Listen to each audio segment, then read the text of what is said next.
What lessons learned do you think would be the most beneficial to the whole brigade? I believe Sergeant Moran, my platoon sergeant, may have some that he can mention first. Well, I'd say, sir, one of the most important things would be quietness. Now, we found out it's rather difficult to hide 40 men in a small location. So we have solved this problem by putting them in two-man positions. This gives us all-around security plus complete quietness all the time. You have anything else, sir? Yes, I believe the fact that the stay-behind force is effective is one thing that we learned, plus the stealth, and also the fact that you should move out from the main body prior to it leaving by infiltration, and that all indigenous personnel that may happen to come through your area should be detained. And also the fact that we trailed them about 100 meters, 200 meters, something like that, before we actually engaged them. Because then we caught them when they were sling arms, and were able to kill them, search them, get their gear, and move back into position with them not knowing where we came from. The final phase is also a beginning, for its feedback information results in new improvements in both training methods and combat operation techniques. My father, Richard Lee Folin, caught up with Specialist Poor Folin in Idaho Falls. He was driving a truck that had later belonged to Jimmy Staymates and had passed to one of the other men in Ohio who used to be my same guy once. John Bisbee had gone to Salt Lake City and had talked to Colin Powell. It was 1950. By 1951, Colin had shot John Bisbee dead. And John Bisbee's son, or he presumed himself to be John Bisbee's son, had said that he was the same man, and that he had carried on as John Bisbee until he went to Da Nang in 1967. He was caught up to by my father, Richard Lee Folin Sr. in 1967. And then through a series of wranglings, he had been forced to go to Vietnam. All the men who were remaining alive, who were close then of John Bisbee, had been forced into service or put on a low draft list.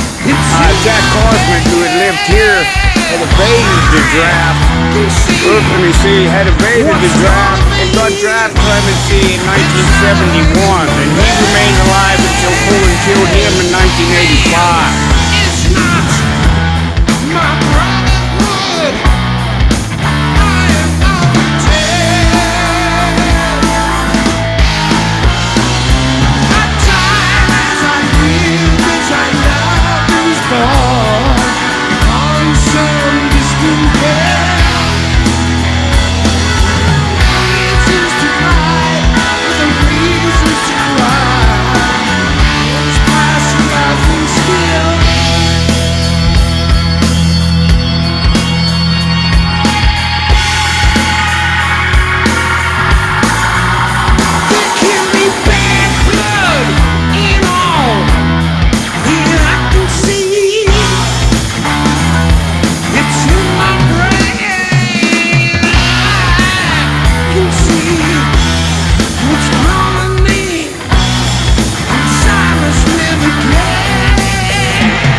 bastions of weakness. They came from the west, a full battalion, their weapons, not ours.